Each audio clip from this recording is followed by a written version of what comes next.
पास हुनर है, आपके हाथ में कला है, तो चुनौतियाँ आएँगी बट अवसर भी आएँगे। समय लगता है परंतु हो जाता है और सर ही आज ऐसे मुकाम पे पहुंचे हुए जिनको देश विदेश से ऑर्डर आते हैं और लाखों के इनके ऑर्डर की सेलिंग होती है। पेंटिंग एवं विजुअल आर्टिस्ट जी पैशन को प्रोफेशन में लाने के लिए जो चुनौतियाँ आई, तो कलाकारों के बीच में रहना, शुरू से उस चीज़ की स्टडी करना और जो चीज़ पसंद है उसी को लेके आगे चलना। तो आपकी पहली पेंटिंग कौन सी रही, उसके पीछे की कहानी क्या रही? उस टाइम की पेंटिंग मेरी ललित कला अकेडमी न्यू दिल्ली में नेशनल सेलेक्टेड भी है। अभी जो आप पीछे देखे थे हाँ। वो कनाडा के लिए ही बन रहा है। कनाडा देखिए, पेंटिंग में सबसे ज्यादा जो जरूरी चीज है वो होता है बैलेंस। कलर नहीं भी है तब भी आप पेंटिंग कर सकते हैं। इस पेंटिंग में जो सीखा हूँ इससे एकदम अलग इस पेंटिंग से सीखा। हमारा बच्चा अगर कोई पेंटिंग कर रहा है तो इसको इस फील्ड में डाला जा सकता है और आगे इसमें कैरियर है। तो अगर टैलेंटेड हो तो काम आपके पास आएगा ही। आपने पोर्ट्रेट पेंटिंग भी बहुत सुंदर की है, जिसमें कि बच्चे वहाँ पे बहुत सुंदर सुंदर से पेंटिंग।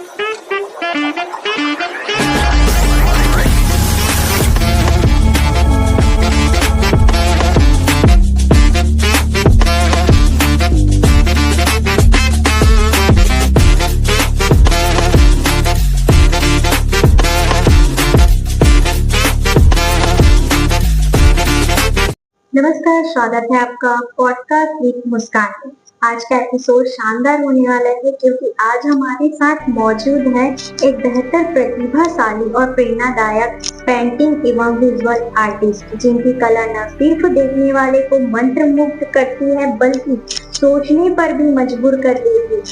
रंगों की इस दुनिया में उन्होंने अपनी एक अलग पहचान बनाई। आइए जानते हैं इनकी रचनात्मक यात्रा, प्रेरणाएं और अनुभव के बारे में। तो हमारे साथ आज के पॉडकास्ट में खास मेहमान के रूप में हमारे साथ मौजूद है पंकज यादव जी। पंकज जी, हमारे पॉडकास्ट में आपका बहुत बहुत स्वागत है। जी, बहुत बहुत धन्यवाद। आपके सभी दर्शकों को मेरा नमस्कार। सबसे पहले तो आप अपने बारे में थोड़ा बताइए, अपनी पेंटिंग की दुनिया की यात्रा कैसी रही इसके बारे में। देखिए, पेंटिंग कहाँ से स्टार्ट हुआ है ये बता पाना मुश्किल है, क्योंकि हर कोई, ना सिर्फ मैं बल्कि हर कोई, आप भी इसमें शामिल हो कि जब बचपन में हम मतलब छोटे रहते तब से हर कोई पेंटिंग करता है।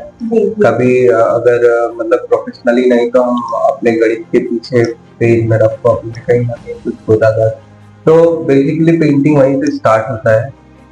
जो अंदर की रचनात्मक शक्ति, जो क्रिएटिविटी है हमारे, धीरे धीरे वो फॉर्म लेना स्टार्ट करती है बचपन में और हम उसको धीरे धीरे आगे रचते जाते हैं, बढ़ते जाते हैं। तो ये पेंटिंग करना चाहिए, मेरे को पेंटिंग लाइन पे जाना चाहिए, इसकी प्रेरणा कब से आपको? ये प्रेरणा मैं जब बीएससी कर रहा था 12th के बाद, तब ऐसे छोटे छोटे आर्ट कॉम्पिटिशन जब मेरे सामने आते थे जी। और उसमें मैं पार्टिसिपेट करता था, कहीं ना कहीं कुछ रैंक लग जाता था, तब फील होता था कि इस फील्ड में कुछ किया जा सकता है। जी। और काफी सारे अप्रिसिएशन उस बीच पे मिलते थे, लोगों की शुभकामनाएं मिलती थी, आगे बढ़ने का मौका मिलता था, अदर स्टेट जाने मिलता था और अपने स्टेट को रिप्रेजेंट करने का मौका मिलता था।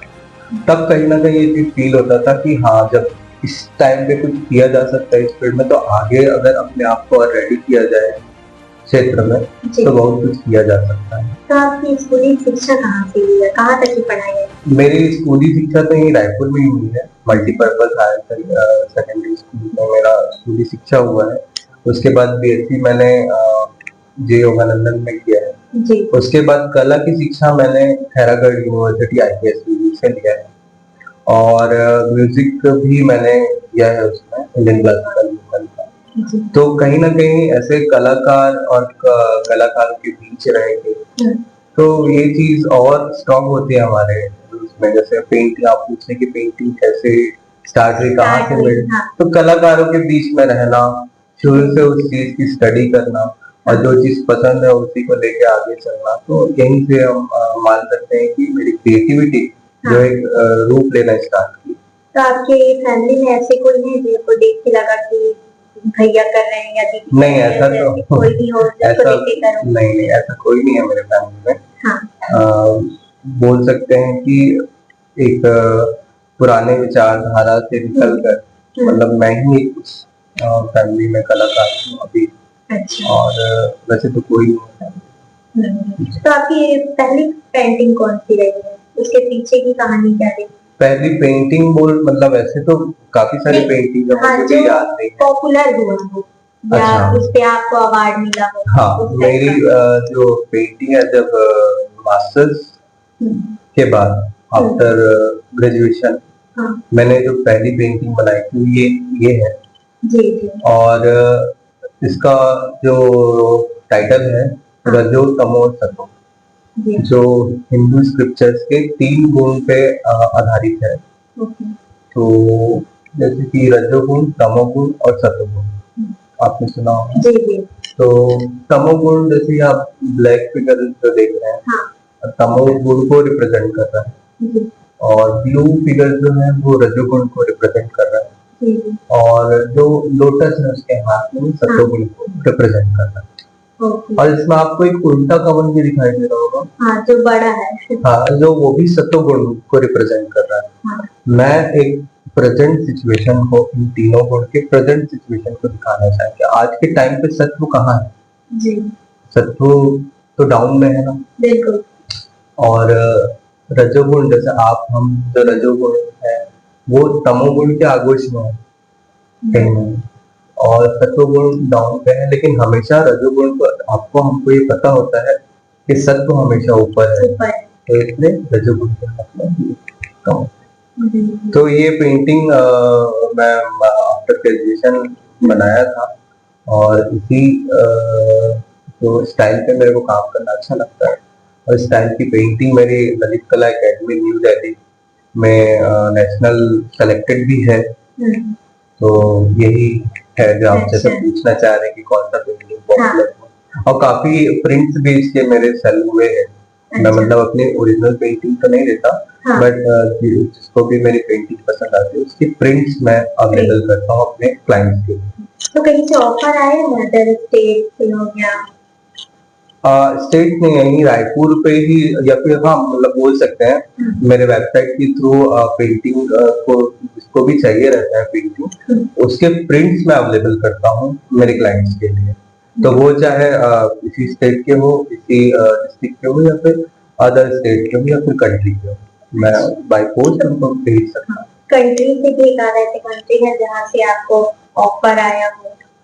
जी, कंट्री से भी अगर बात करें तो रिसेंट में अभी कनाडा के लिए एक पेंटिंग इसी स्टाइल पे रेडी कर रहा हूँ। जी। तो अभी जो आप पीछे देखे थे हाँ, वो कनाडा के लिए ही बन रहा है। कनाडा में हमारे एक क्लाइंट है, जी। तो उनके लिए रेडी है। जी जी। आपके अनुसार एक अच्छी पेंटिंग में सबसे जरूरी तत्व कौन से होते हैं? देखिए, पेंटिंग में सबसे ज्यादा जो जरूरी चीज है वो है होता है बैलेंस। आपके पास कलर है, नहीं कलर नहीं भी है तब भी आप पेंटिंग कर सकते हैं। जैसे आप थोड़ा सा पानी लिए, थोड़ा सा धूल लिए, उसके बाद उससे पिगमेंट बना के आप कलर कर सकते हैं। नेचुरल, आपको ये जरूरी नहीं है कि आपको कैमल की ही कलर चाहिए या पिडीलाइट के कलर से, कुछ भी ब्रांड एक्सवाइजेड के कलर चाहिए, ऐसा जरूरी नहीं है। आपका एक तो सबसे पहले कॉन्सेप्ट क्लियर होना चाहिए आपको बनाना क्या है। और बनने के बाद वो उस फ्रेम पे बैलेंस कैसे होना। तो ये बैलेंस मुझे लगता है लावण्य योजना में एक पार्ट है इंग्लिश पिक्चर में, विष्णु पुराण में 6 तत्व आते हैं पेंटिंग के, 6 एलिमेंट ऑफ पेंटिंग, जिसको षडांग भी बोलते हैं। तो उसमें मुझे ऐसा लगता है कि अगर वैसे तो सारे 6 तत्व जरूरी है पेंटिंग के लिए, लेकिन बैलेंस होना मेरे हिसाब से ज्यादा जरूरी है। एक पेंटिंग बन गया वो बैलेंस होना चाहिए। तो आपको पेंटिंग करने में किस टाइप का पेंटिंग करना पसंद है?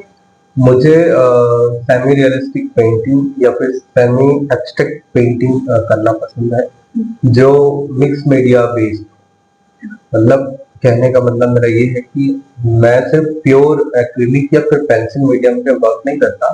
जैसे आप ये मेरी सीरीज देख रहे होंगे, ये सारे मिक्स मीडिया वर्क है। मिक्स मीडिया में हर चीज मिला होता है। जैसे मैंने इसमें ड्राई मीडियम भी यूज किए हैं, चारकोल भी मैंने यूज किए हैं, एक्रिलिक कलर भी यूज किए हैं, और ऑयल पेस्टल भी यूज किए हैं। जी। पेंटिंग की दुनिया में जब आप कदम रखें तो उस समय पे आपको किन किन चुनौतियों का सामना करना पड़ा? चुनौतियाँ बहुत सारी थी। सबसे पहले तो यही कि हम काम करते हैं बट हमें पैसा कौन देगा? काम कहाँ से आएगा? और उसके बाद फिर काम कंटिन्यू रहेगा या नहीं रहेगा? ये सारी चुनौतियाँ रहती हैं। जी, जी। तो इसके लिए समाज को आप कुछ संदेश देना चाहेंगे? अ, अभी तो देखिए चुनौतियाँ उस टाइम पे थी जब हम शुरुआती दौर पे थे। जी, अब जो लोग इस फील्ड पे हैं, उनके लिए मेरा यही मैसेज है आर्टिस्ट के लिए या यंग आर्टिस्ट के लिए कि अगर आप टैलेंटेड हैं, आपके पास हुनर है, आपके हाथ में कला है, तो चुनौतियाँ आएँगी बट अवसर भी आएँगे अगर आपके पास टैलेंट है तो। तो घबराना नहीं है, बस अपने हुनर के साथ आगे बढ़ना है, अपने आप को रेडी करना है, तराशते रहना है और फिर अवसर आपके साथ रहेंगे। कौशल की अगर बात कह रहे हैं, तो आज के समाज एक ऐसी दृष्टि से भी देखा जाता है कि आर्टिस्ट है तो उनके पास कमाई नहीं है, उनकी अर्निंग नहीं जी। है ना? लेकिन ऐसा नहीं है। शुरुआती दौर पे ये हमको फेस करना पड़ता है, लेकिन आज मैं सर की बात करूँ तो सर के पास देश-विदेश से ऑर्डर आते हैं और लाखों पे उनकी सेलिंग होती है। तो ये सोच हमको नहीं रखनी चाहिए कि आर्टिस्ट है तो उनके पास अर्निंग कम होगा, या हमको भी ये नहीं रखना चाहिए कि हम आर्टिस्ट बन रहे हैं तो हमारा इनकम कहाँ से आएगा, हम सेव कैसे करेंगे। समय लगता है परंतु हो जाता है, और सर ही आज ऐसे मुकाम पे पहुंचे हुए हैं जिनको देश विदेश से ऑर्डर आते हैं और लाखों पे इनके ऑर्डर की सेलिंग होती है। फिलहाल अभी जो जनरेशन चल रही है उसपे पेंटिंग को उतना महत्व नहीं दिया जा रहा है। ऐसे जो क्लाइंट्स आपके पास भी आते होंगे कि हमको ये पेंटिंग नहीं चाहिए, इसके अलावा आपकी और कुछ कलाकृति हमको चाहिए, जैसे वॉल पे आजकल कमर्शियल का जो फैशन चल रहा है, तो उसको आप कैसे ट्रीट करते हैं? अ, उसके लिए ऐसा है कि मेरा एक कमर्शियल पेज भी है, जी, कमर्शियल फॉर्म है जिसमें क्लाइंट्स के जो भी रिक्वायरमेंट्स आते हैं हमारे पास, उनको हम फुलफिल करते हैं।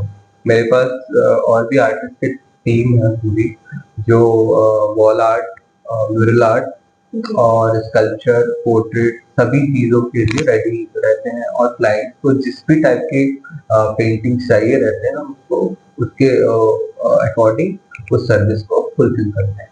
जी, जी। ऐसा कोई पेंटिंग है जो आपको सबसे ज़्यादा पसंद आया होगा और उसमें से कुछ सीखने को आपको मिला होगा? ज़्यादातर क्या सभी पेंटिंग कभी न कभी मतलब हर टाइम कभी न हाँ, कभी नहीं, हर टाइम कुछ न कुछ नया सिखाती है और मेरा स्टाइल ही है एक्सपेरिमेंट बेस्ड। तो मैं इस पेंटिंग में जो सीखा हूँ, इससे एकदम अलग इस पेंटिंग से सीखा हूँ ऐसा। मतलब हर एक पेंटिंग मेरे लिए नया हाँ, एक सीखने का तो आपका ऐसा कोई पेंटिंग है जो एकदम फेवरेट हो? मेरा एक पेंटिंग है वारांगना जी, और जो मेरा काफ़ी फेवरेट है। मैं स्लाइड में उस चीज़ को मैं आपको शेयर कर दूँगा वीडियो उसकी। जी, उसमें ऐसे है कि 9 अलग-अलग वारांगना का मतलब प्रॉस्टिट्यूट होता है। जी, उसमें 9 वारांगनाएँ मैं बनाया हूँ हुँ, और 9 इसलिए क्योंकि 9 दुर्गा का उसपे छवि भी है, हुँ, क्योंकि वो कॉन्सेप्ट मुझे आया था नवरात्रि के टाइम पे।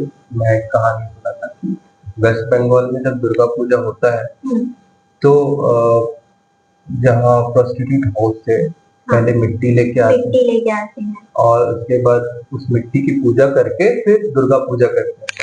जी, नहीं, क्योंकि दुर्गा जी की जो मूर्ति होती है हाँ, उसका निर्माण करते वहीं से हैं। होता है। ऐसा कुछ हाँ, मैंने स्टोरी सुना था। हाँ, हाँ, क्योंकि समाज का बहुत अच्छा एक रूल है क्योंकि हाँ, वहाँ भी जो औरतें हैं, हाँ, वो भी पूजनीय हैं। वो भी उनका भी सम्मान ज़रूरी है। उनका सम्मान ज़रूरी है। तो वहाँ से उस कॉन्सेप्ट से मैंने एक पेंटिंग बनाया था।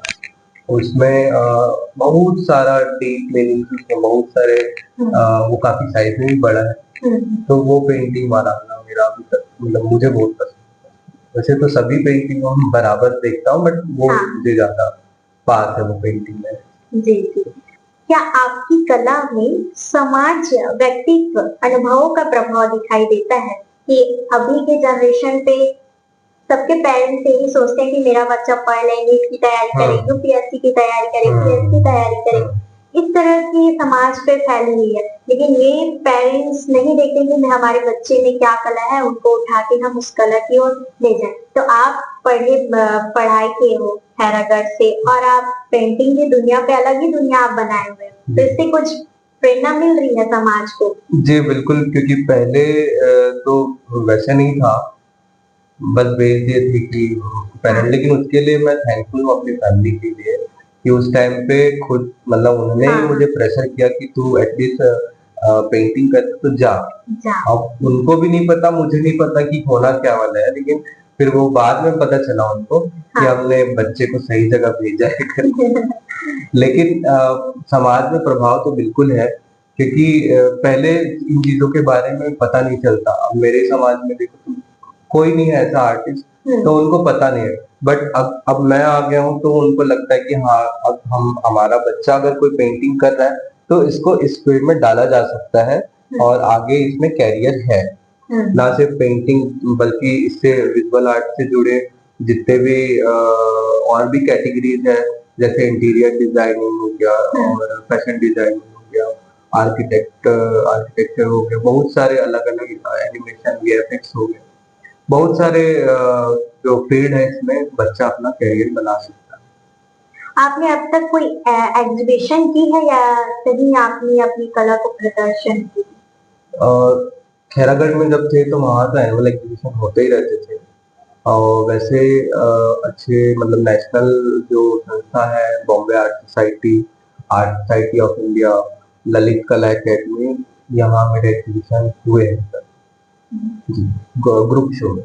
अच्छा, ग्रुप शो जी। में हो गए। तो पढ़ाई जब स्कूली टाइम पे थे आप, तो आपको पढ़ाई पे इंटरेस्ट था कि नहीं था? मैं कि बस एवरेज था, मुझे साइंस ज्यादा अच्छा लगता था। अच्छा, तो साइंस और सोशल साइंस बिल्कुल पसंद नहीं था। हाँ, हाँ। साइंस सब्जेक्ट मुझे ज्यादा अच्छा सोशल साइंस इसलिए पसंद नहीं था क्या कि सन वन याद रखना था। है? हाँ, ये सबसे बड़ी दिक्कत आती है सोशल साइंस नहीं पसंद आने का। जी, जी।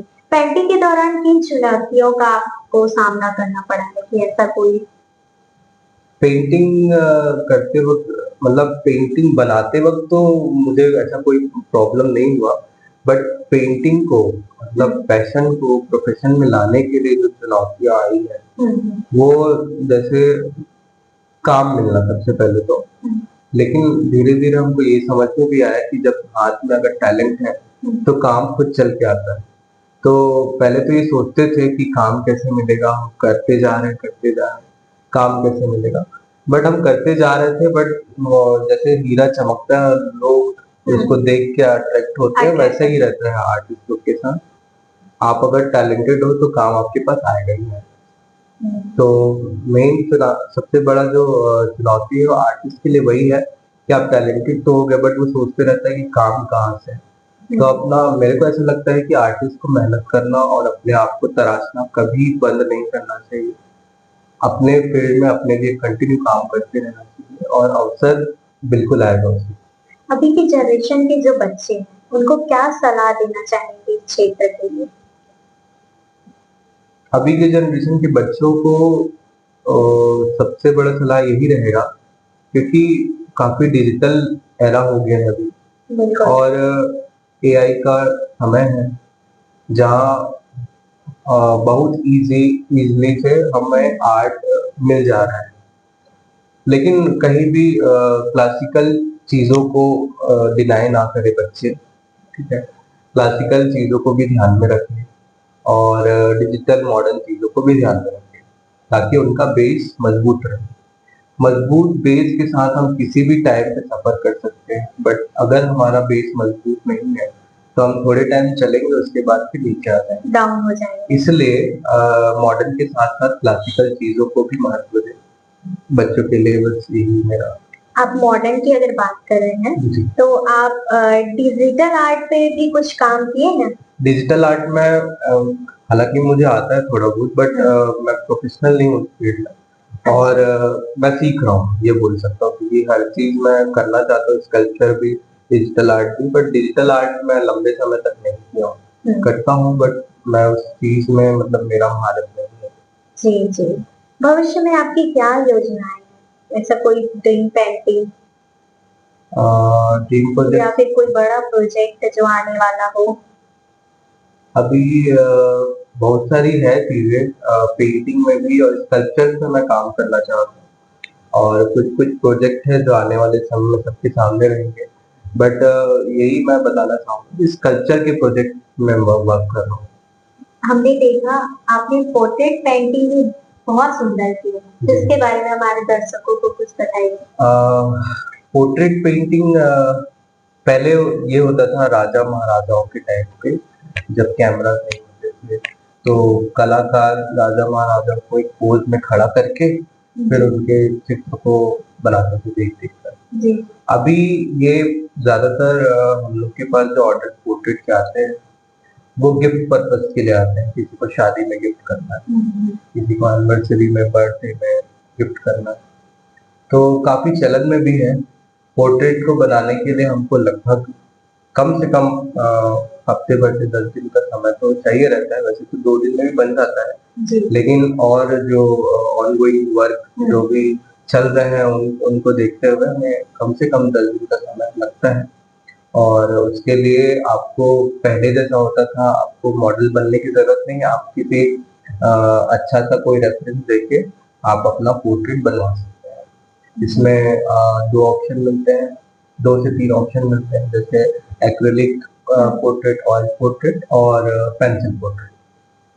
पेंसिल में मोनोक्रोम और ब्लैक एंड व्हाइट आपको फ्लेवर मिलेगा, और एक्रिलिक ऑयल में कलर मिलेगा। तो काफी अच्छा मीडियम है, कलर को हमने कैनवस पे बनाते हैं, पेंसिल को पेपर पे। जी, तो आपके पास ये पोर्ट्रेट के लिए पोर्ट्रेट पेंटिंग के लिए कलर्स वाले ज़्यादा आते हैं या पेंसिल वाले? मुझे पर्सनली कलर करना पसंद है, तो मैं कलर्स के ही ऑर्डर देता हूँ ज्यादातर। जी। और जो भी मेरे इंटर्न्स और स्टूडेंट्स हैं वो सारे पेंसिल के ऑर्डर कंप्लीट। आपकी एकेडमी भी चलती है और हमने देखा कि बच्चे वहाँ पे बहुत सुंदर-सुंदर से पेंटिंग बना रहे थे, जी। तो वो शिक्षा भी आप देते हैं, जी। तो वो एकेडमी के बारे में थोड़ा बताइए। जी। हमारी एकेडमी आरयूजी कला आर्ट एंड म्यूजिक एकेडमी पिछले 4 साल से हम रन कर रहे हैं, जिसमें सभी एज ग्रुप के स्टूडेंट्स आके आर्ट सीखते हैं, जी। और आर्ट एंड क्राफ्ट और स्कल्पचर, टेक्सचर आर्ट, अलग-अलग क्राफ्ट एक्टिविटीज भी बच्चे सीख रहे हैं। इसमें न सिर्फ मैं सिखा रहा हूँ बल्कि और भी जो एक्सपीरियंस टीचर है जी, जी। वो बच्चों को ट्रेनिंग दे रहे हैं। तो आर्ट के साथ म्यूजिक भी हम लोग इसमें ऐड किया है, क्योंकि कोई भी चीज अलग नहीं है आर्ट के फील्ड में। अब कहीं ना कहीं इन दोनों का संबंध है, और आप नोटिस किए होंगे कोई भी आर्टिस्ट अगर काम कर रहा है तो उसके साथ म्यूजिक जी। रहता ही है। तो इसलिए हमने एक न्यू कॉन्सेप्ट किया कि आर्ट और म्यूजिक एक साथ रहे, ताकि दोनों का फ्लेवर आर्टिस्ट को मिले और वो एक अलग तरीके से ट्रेन। जी। जी। तो आपका बहुत-बहुत धन्यवाद है हमारे जी। साथ जुड़े, अपना अमूल्य समय निकाल कर हमारे साथ जुड़े और पेंटिंग की दुनिया को लेकर आप बहुत अच्छी चर्चा किए और साथ ही अभी के जो पेरेंट्स हैं उनको ये भी बताया कि बच्चे सिर्फ पढ़ाई ही ना करें, बल्कि उनकी जो रुचि है, जो उनका जो आर्ट है, अगर उनको आर्टिस्ट बनना है, तो वो उस दुनिया में भी लेके जाना चाहिए और शिक्षा के अलावा कोई आर्टिस्ट भी बनकर दुनिया में नाम रोशन कर सकते हैं। तो आपका बहुत-बहुत धन्यवाद है सर, और आगे पॉडकास्ट में जुड़े रहिए और बने रहिए पॉडकास्ट विद मुस्कान।